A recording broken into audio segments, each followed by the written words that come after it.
Hi, my name is Aidan, and this summer, at the age of 18, I produced, directed, and starred in a full-length musical with a team of only 8 other teenagers. This is how we got the licensing, funded the project, put together the production, and performed it to an audience for profit.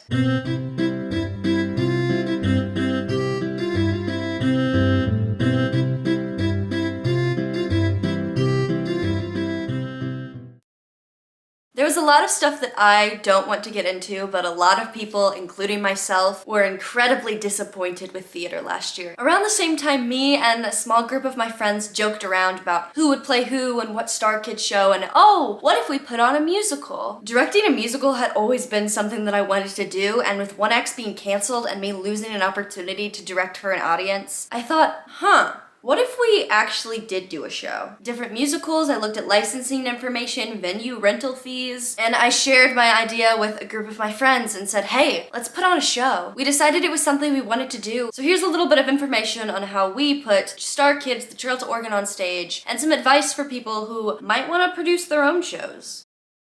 Before you commit to actually putting on a show, you need to make sure that everybody involved is going to be willing to make both a time commitment and a possible financial commitment. Nobody can only be half dedicated. Putting on a full-length show, especially with such a small group of people, took a lot of time and a lot of effort and possibly a lot of money. We did end up making a profit off of our show, but there was no guarantee that was going to happen. In fact, for months at a time, we thought we were going to be thousands of dollars in debt. So, not an ideal situation. We ended up making money, but if you split up how much money each person made over how many hours of effort they put into the show, we were making like pennies an hour. It was a big risk, and it was gonna take a lot of time and effort, and I felt like it was my responsibility as a director to put the stakes on the table and give people an opportunity to walk away if they did not feel comfortable making that time commitment or that financial commitment. In that same vein, there was always a possibility of us pulling the plug on the project and canceling the show. We didn't have to cancel the show. We made profit, thank God, but there is no guarantee of that happening. Be prepared to cancel your project at any time. I get it, everybody wants to put on shows, it's fun, it's exciting, but you have to know when the show isn't financially possible anymore, and you have to be willing to stop it. There's no shame in backing out and doing what's best for you and everybody else who's involved. Stay tough, stick in it, do as much as you can, but know when to draw the line and know when the project might no longer be possible. Anyway, that is just my advice before you start. If you've decided to make the commitment, let's get started.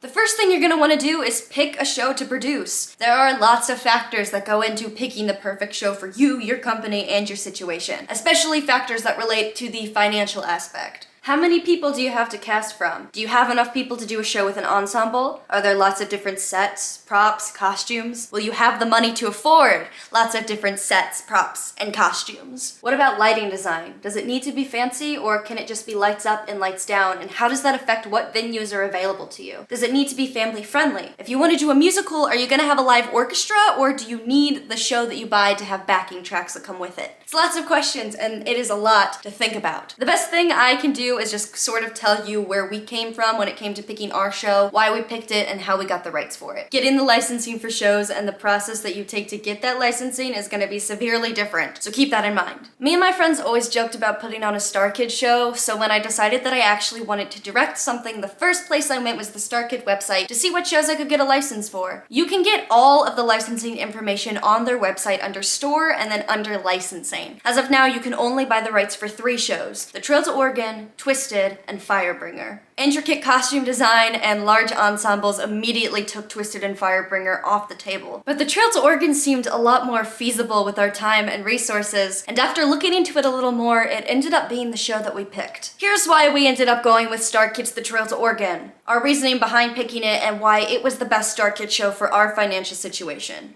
The rights were available to purchase. You could buy backing tracks for a small additional fee, meaning we didn't have to find people to play in a live orchestra. There was a small cast of about 6 actors. Not only did we have the right amount of people to cast the show, but we had people who fit all of the roles really well. There was very minimal costume changes in the show, meaning less money on costume. There was only 1 required set piece. There was minimal props, and a lot of the stuff we already owned. It's a popular show that lots of people know, but not a lot of people perform live, meaning we could count on bringing in an audience because it's a show people are familiar with, but not a show that's been done so many times that people are sick of it. It was funny, it was a fun show, and we wanted a fun show that wouldn't be so emotionally draining, because this past year has been so emotionally draining. There were some amazing characters with fantastic comedic opportunities. There was lots of audience interaction, which isn't common in shows, but we thought it was a ton of fun and we really looked forward to it. Plus, it got the audience engaged and it got them interacting with the show right off the bat. And finally, we just liked the show. We enjoyed it enough that we didn't mind putting months of time and energy into it. It wasn't a show that we got sick of after a week. The Trail to Oregon, as well as any of their other shows, cost $110 per a night, plus an additional fee if you buy backing tracks. You can buy the original version, and you can also buy a somewhat censored high school version. We did the original version. Each person involved paid $30 just as sort of like an entry fee into the production. That's how we paid for the licensing. Like I said before, it's gonna be different depending on where you buy your rights, but some things you might want to start thinking about before you look into buying licensing. Specifically, the Starkid one asked us for the address of our venue, how many seats were in our venue, how many show nights we were going to have, the dates of those show nights, and our company name. You've selected your show and you've bought the licensing. What's next? Please, I beg of you, have a venue before you buy the licensing. We thought we had a venue before we actually paid the licensing fee and committed to doing the show. It fell through. It was probably one of the most stressful things I've ever had to deal with in my entire life, because if I didn't do things right, my friends would all be owing thousands of dollars. I recommend looking into and securing a venue as far in advance as possible. You can look at theaters in different high schools and middle schools in your area. Some churches will even let you rent out rooms in their church to perform shows. We ruled out churches because our show is incredibly inappropriate. If you're having trouble finding a venue that fits your budget, it might be time to start considering sacrificing certain things. This might mean sacrificing lighting so that you can work in an outdoor amphitheater. This might mean sacrificing lighting and sound and renting out a giant room in a community center and folding out those metal chairs. It's a hard choice to make, it's gonna suck, you're not gonna feel great about it, but at the end of the day, it's better than going into debt. So keep those options on the table as you're searching for a more ideal venue type. Also, make sure you're getting the full price in writing before committing to anything. The venue we ended up using had different prices for profit shows and for non-profit shows. It also had a ton of additional fees that you had to pay to be in the space, none of which were listed on the website. So be smart. Don't be afraid to ask questions and to double check and know exactly what you're paying for and what rate you're paying. Do you pay for full days or do you pay by the hour? And if it's too expensive, are there ways you can cut down how much time you're actually in the theater to save money? We were able to get out of an $80 an hour theater manager fee because we were able to prove we were experienced enough for them to trust us to use the equipment unsupervised. And when looking at venues, also keep in mind what your show calls for. How much space do you need? How many tickets do you realistically think you're gonna sell? What about lighting and sound? If you rent out a theater, are you allowed access to that equipment, or do you have to buy your own equipment? Do you have to pay people to come operate that equipment? How modifiable is the equipment? Do they have enough mics for what you need? Are the speakers good quality? Are you allowed to readjust and change the gels and lights? Also keep in mind you'll probably have to pay an insurance fee. I'm not gonna give you lots of information on that because that differs a lot depending on your venue, where you are, how much money you have, how much experience you have. But keep in mind that it exists and you're gonna have to pay for it. For our venue, we were charged by how long we were in the theater by the hour. So one of the biggest things we did to save money when we realized we weren't gonna be able to pay for the venue was cut down how many rehearsals we had in the actual space in half. So consider how much you can get done and make sure you're in there as little as you realistically can be so that you can save money.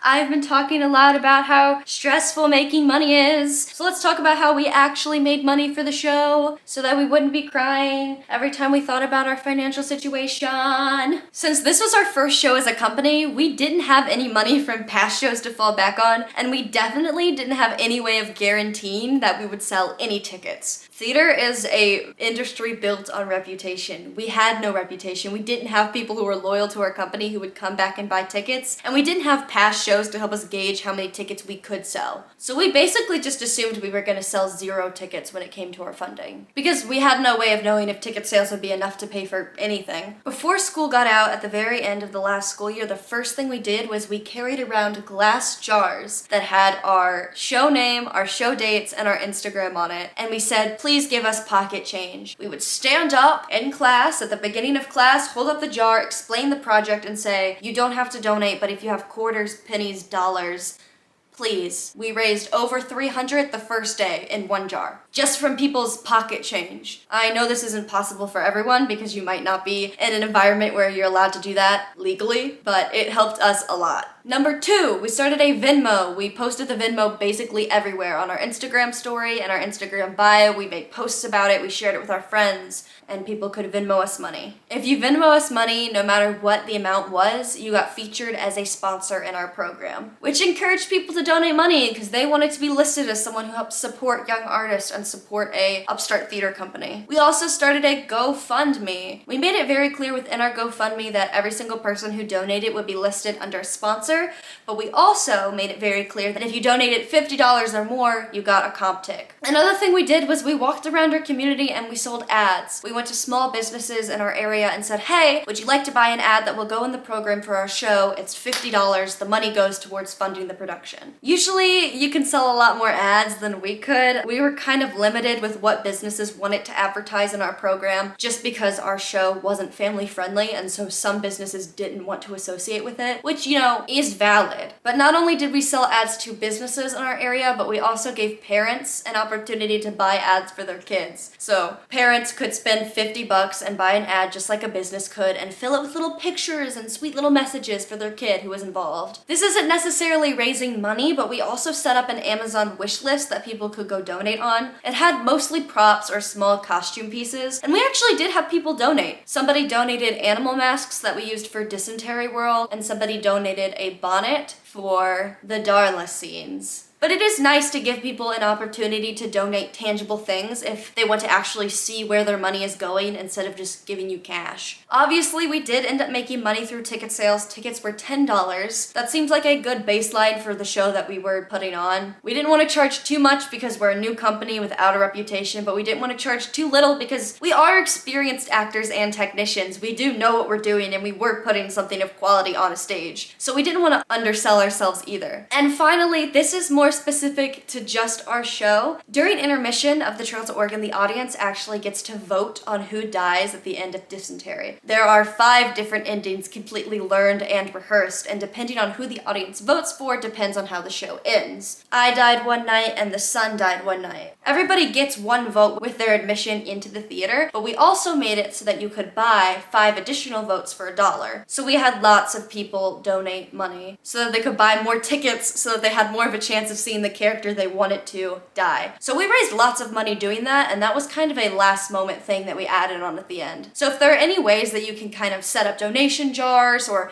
maybe have a raffle or do something where people will be spending money at the actual show, that could always be helpful. Plus, people are more encouraged to spend money after seeing the first half of the show because they are seeing directly what they're funding.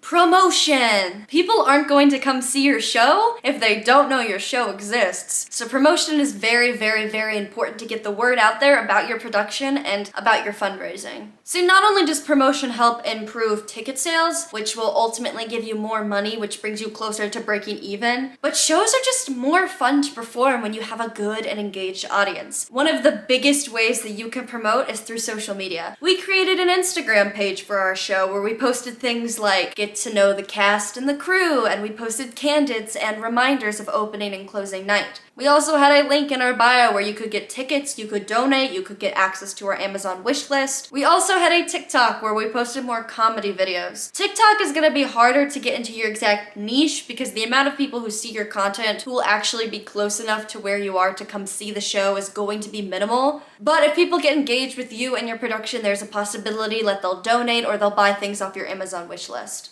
And of course there's Facebook. Nobody involved had Facebook. We are all children. But we did share a lot of information with people that we knew who did have Facebook, like parents or businesses. And they posted that on Facebook and shared it in little groups and stuff. We also had posters that we hung around with a QR code that could access the ticket link. And it had all of the information. We hung these in restaurants, businesses, on street lamps, basically anywhere. Word is bound to spread from word of mouth, so make sure you're planting the seed. Tell all of the theater people you know and make sure they know that it is strongly encouraged that you promote the show on social media.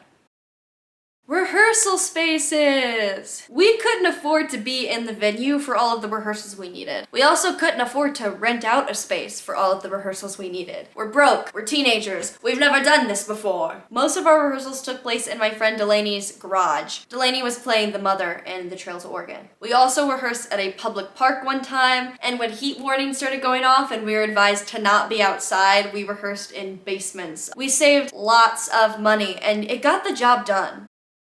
There are lots of jobs aside from being an actor. Here are what they are. First of all, you have the director. The director is basically in charge of everything. The show follows the director's artistic vision. I was the director for the Trail to Oregon. The director is the one who makes all of the final decisions, who approves of set design, costume design, props design, who gives notes about how certain lines are delivered, who blocks the entirety of the show. It's the director's job to make sure that the show is coherent and follows one specific vision. It's an incredibly stressful job. Anytime anybody has a question about anything, they come to you. Next up, we have the assistant director.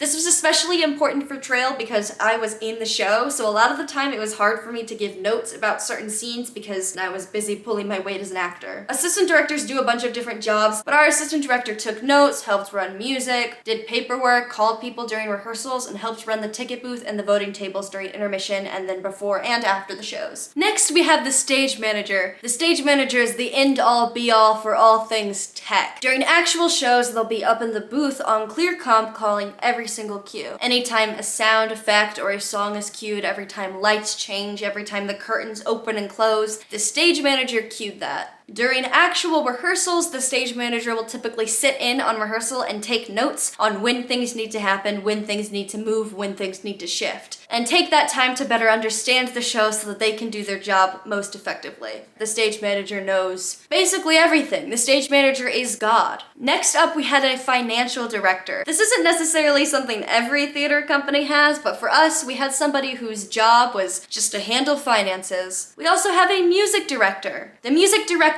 job was to help all of the actors learn the music. This is just notes in general, but also harmonies and vocal tips to help the show sound its best. The Trail to Oregon did not come with sheet music. Our music director listened to it and made up all of our harmonies by ear. We also have the choreographer. The choreographer's job is to help choreograph all of the dances in the show. It's important for the choreographer and the director to talk and decide what songs are going to be choreography or dance-based and what songs are going to be more blocking-based. Next up, we have props. If an actor holds an object, it's a prop. We had a stuffed animal snake. I got to keep the snake because it was from my favorite scene that I was in. His name is Randall.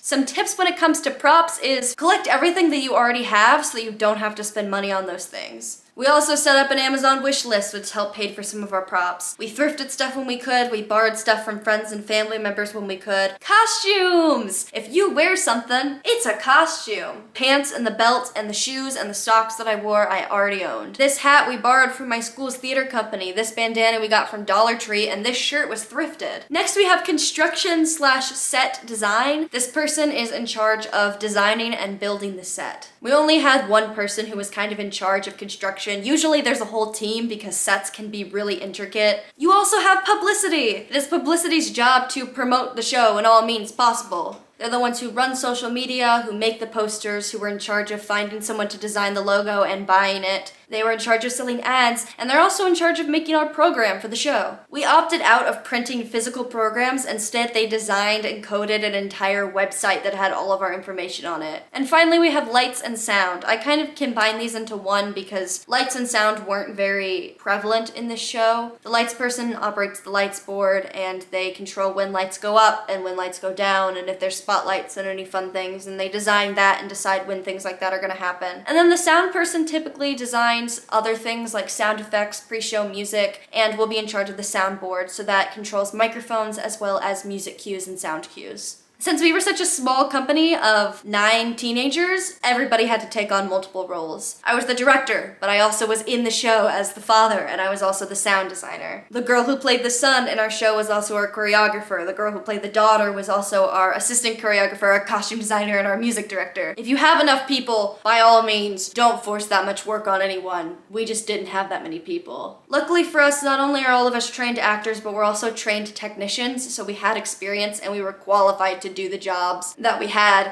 on top of being actors or directors. Next, it was time to plan actual rehearsals. Rehearsals ran basically how you would expect to run rehearsals. I don't think it was anything special. We recorded every single scene and all of the dances after we learned them, and we posted them on a Google Classroom so people could access that stuff and practice it. I was lucky enough to be in another show while I was directing the Trail to Oregon. I was in Matilda. So I spent a lot of time in Matilda internalizing things that my director said that I liked, really thinking and analyzing different directorial techniques that she used and then bringing those to Trail. There are lots of things that she said to me while I was working with her as an actor that I basically repeated word for word with my cast. And the same way that as an actor you learn and grow from every actor around you, I now as a director took this as my opportunity to learn and grow from directors around me. Especially since she was one of my favorite directors that I've ever worked with. I literally love her so much, oh my god. And we rehearsed every single day from 9 a.m. to noon. And then it was time for show night. That's my transition. Hold on, wait. Oh, hey, I didn't see you there. My name's Mary Kate. I'm Aidan's girlfriend, and we're on our way to our closing night of the Trail to Oregon. I play the daughter, and Aidan plays the father, and she's also the director. I'm also the costume designer, assistant choreographer, and music director. We had a show yesterday, and it went really, really well. This is something that we've dedicated our entire summer to, so it's kind of weird that it's coming to an end tonight. This is my YouTube channel now. Is this where I turned? No. No? You turn up the light. I'm getting close to knowing how to get here. The last day that we have to be here. Anyway, thank you so much for watching this video. I hope it was helpful. I tried to cram 3 months of knowledge into a single video, so hopefully this made sense. If you have any more questions, feel free to let me know in the comments down below. Don't forget to like, comment, and subscribe, and I will see you in next week's video. Bye!